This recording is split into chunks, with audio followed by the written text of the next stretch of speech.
When it comes to electric mountain bikes, it's rare to find something affordable without making significant component trade-offs.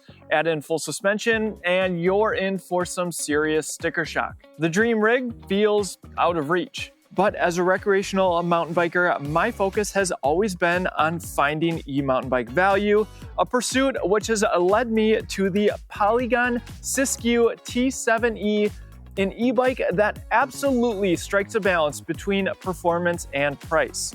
So is this the high-value, full suspension e-mountain bike we've all been waiting for? In this review, I'll walk you through all the essential specs, then we'll go for a ride, see some of the benefits, in my opinion, of owning an electric mountain bike, and finally, I'll wrap things up with my verdict. But first, let's take a closer look.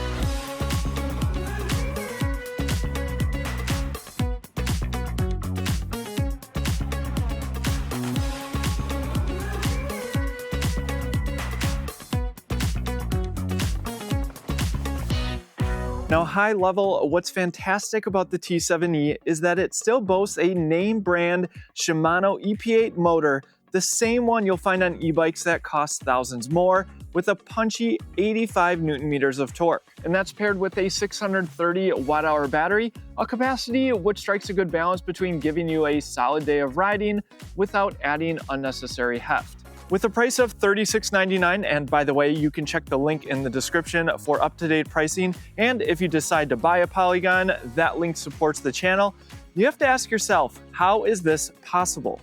Well, Polygon is a factory direct or direct-to-consumer brand available at bikesonline.com, so the entire brand is all about value. It's worth also talking about the T6E, which comes in at an even more affordable price of $33.99, though there are some key differences. The T7E comes in 4 different sizes. This is the size medium because my wife and I needed to share it, and I'm a little sad to say she's been riding it even more than I have been. The size large comes in at 54 pounds, and my wife in particular has appreciated that this one's a little bit lighter weight than some of the other full suspension e-mountain bikes that she's ridden. And this being a demo model, I have to say we're gonna be a little sad to send this one back. They build this as an all-mountain electric bike. The front fork is an air suspension, comes from SR Suntour. It's called the Aeon, 150 millimeters of travel. The rear shock, also from SR Suntour, is the Tri-Air 2. It offers 140 millimeters of travel. There's a dropper seat post. The tires are Schwalbe Hands Dampf, 29 by 2.6 inches wide, and yes, they are tubeless ready. There's 4 piston hydraulic disc brakes. These are SRAM Code Rs, matching levers. The shifter is Shimano SLX. It's a 12-speed, matching derailleur, 10 to 51 teeth in the rear, 34 up front. It came with flat mountain bike pedals, even a bottle cage, and yes, they include a tiny water bottle that does fit in there, though it doesn't offer a ton of capacity. There's locking grips, and of course this is using Shimano steps, controls on the left, power button up top. It gives you all the information you need, and then of course the pedal assist levels, eco, trail, and boost. You can get additional ride information as well. Mountain bike handlebars, nice cable routing throughout, cables run through the frame, and then yes, the Shimano EP8 motor. Really like the paint job and the yellow accents throughout. Let me show you how to remove the batteries, since it's a little less intuitive than some e-bikes, but also perhaps more secure and protected. So you'll need an Allen wrench. We'll unscrew these two more at the bottom. Next, you would think you'd be able to drop the battery down easily, but nope, you need an Allen for that as well. 4 millimeter here goes through the hole, turn to the right, drops down the battery. There's a release catch as well. It's a Shimano battery pack, power button right here. And hey, if you're traveling with your electric bike, might I recommend our battery bag sold at shop.ebikeescape.com.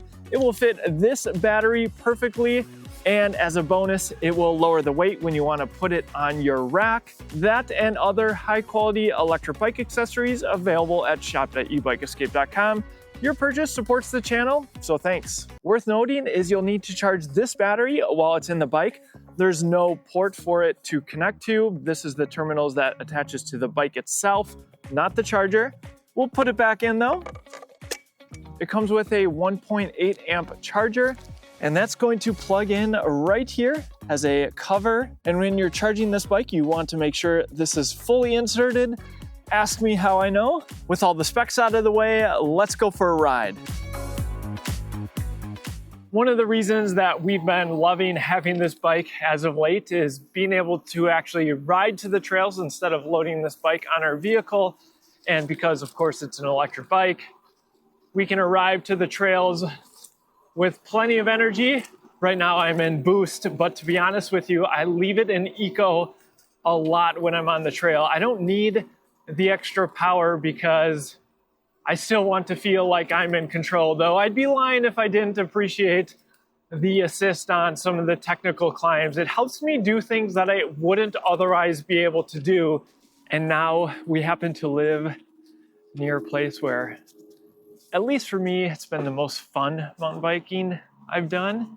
And with an e-bike, you can jump up trails like this, where it's paved on the way up. I can leave it in boost or get a workout if I want, but able to cruise up this hill nice and easily at around 12 miles an hour. And I could, of course, shift down if I want to, but the reward is really on the downhill. And I could just lap this over and over. And we are almost to the top here. Look at where this trail starts right there. And so I will reiterate that I am very much a recreational mountain biker. I don't want to get hurt, but this is a dual slalom course and I can still have some fun on it. All right, hitting some berms here. Now for me, at least personally, it's a must have a full suspension electric bike. And this suspension feels great, probably even a little nicer than I'd really need for the riding I do. But I've had no complaints. And another huge berm. And the ending is a real fun part too. As you round the corner, looks scary, but it's not. Here we go. So super fun trail. And again, if I want to work out, I can get it. But if I just want to go have some fun, I can do that too. Now, while I do enjoy some fast, flowy downhill, a majority of our riding is more like this, ups and downs. And I just have the bike in eco. Again, it just gives you just enough boost where I'm still getting a workout in, but just being able to ride a little bit further than I otherwise would be able to. The Shimano EP8 motor now has been out for some time. I've ridden it on tons of e-bikes, and to be honest with you, I would be happy with any name brand mid-drive on an electric mountain bike. While there are some minor differences, just having that motor, and especially at this price, having a Shimano motor in a more affordable package. Actually, funny story, I saw this exact bike used on Facebook Marketplace. It was like $2,000, and I almost bought it, except we were moving and it was just going to be too much hassle. But that's how much I like this bike, and of course how much my wife likes it. Let's go into a trail here. There's a noticeable bump, but not a ton of power. Not like boost, that's for sure. This is another one of my favorite trails. Nice flow trail. Lower the seat a little bit.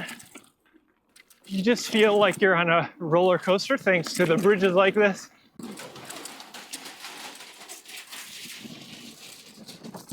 You'll notice that I'm not getting any air. I like my job, and if I'm injured, I can't ride bikes. There we go, using a little e-assist there. And there we are, back at the bottom. Let's talk about these SRAM brakes just briefly. Plenty of stopping power, 4 pistons. I mean, it's kind of what you expect in a higher end electric mountain bike. So no concerns there. Maybe something though to compare to if you're looking at some even cheaper electric mountain bikes. And the shifting has been reliable too. I haven't touched it since I've gotten it out of the box. No complaints with the tires either. I haven't slid out, which is a good thing.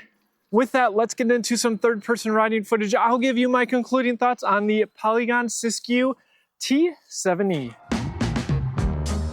Let's talk about this within the context of the goal being to get an electric mountain bike, specifically a full suspension model. At time of recording, Canyon's cheapest is $44.99 and that's on sale.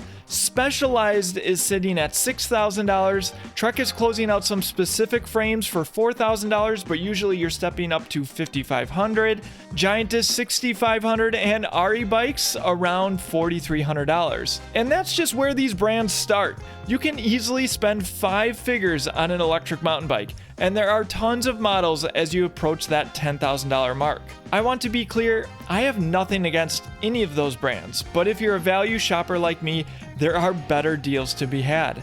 I think the Polygon Siskiu T7E at $36.99 and even the T6E fill this important gap. They don't compromise on the heart of the bike. You're getting name brand components everywhere without blowing tons of money. And of course, this bike is great depending on where you're coming from. If you've never been on a full suspension bike, you're in for a treat. And if you've never been on an electric mountain bike, you're in for a treat because it is a total blast. Now, if you're someone who sweats the tiny details, sure, you might find some other components you prefer, but for my purposes, the suspension felt great. It provided ample support over the rocks and small drops I find myself on here in Bentonville, the self-described mountain bike capital of the world. Of course, the Shimano EP8 motor was a standout. It's an update to the older EP8, and it really powered me up technical uphills that I'd usually struggle with on my analog mountain bike. The 4-piston SRAM Code R brakes worked perfectly, and the Schwalbe tires held up well. I'm not someone who typically keeps my bikes in tip-top shape, to say the least, but I never had to touch the derailleur. All the shifts were reliable and precise. The battery is plenty sufficient too. We most often finish with 70 to 80% charge left, and that includes riding a few miles just to get to the trails. The battery is nestled in the frame. It's a bit of a process to remove because you need to take off the bolt-on cover first, but I guess it's nice to know it's secure in there. Don't forget the Allen to fully remove the battery. The value, of course, comes in with Polygon being a direct-to-consumer brand. You won't find a local Polygon dealer, but because it uses a standard Shimano motor and battery, hopefully your local shop will have no problem helping you with maintenance, though you might want to call around and ask first if that's a concern for you. All of the other components on the bike are standard, so there shouldn't be any issues there. On the safety side, the motor and battery are from Shimano, so they should be certified to UL standards. I'm not 100% sure on that or the full bike electronics certification. So clearly, I'm pretty pumped to find a full suspension e-mountain bike at a great price, and wondered if others would echo a similar sentiment. One of my friends did a ride on the Polygon and wondered why you would ever need something more out of an eMTB. Well, here's my answer. First, clearly, the value is from Polygon being a direct-to-consumer brand. That's not something that's really unique in the overall electric bike market, but is certainly more rare in the electric mountain bike world, where many of the bikes you see on the trails are from big brands. If you plan to buy a Polygon, do me one favor, use the link in the description or scan the QR code on your screen before you buy. Just liking this video helps us continue to work with Polygon, which I'm excited to do more of. On the higher end of things, Polygon has the TEN, which is using a Bosch system. I'd really love to put a lot of miles on that to really get a sense of how the Bosch motor compares to the Shimano motor, particularly on a electric mountain bike. Maybe I'll feel a huge difference, who knows? The bottom line though is if your goal is to ride an electric mountain bike and not break the bank, it's hard to ignore the value here. Anyway, let me know what you think in the comments, but I'm going to be sad to see this one leave the fleet, and so will my wife. Thanks for watching, and I'll see you in the next one.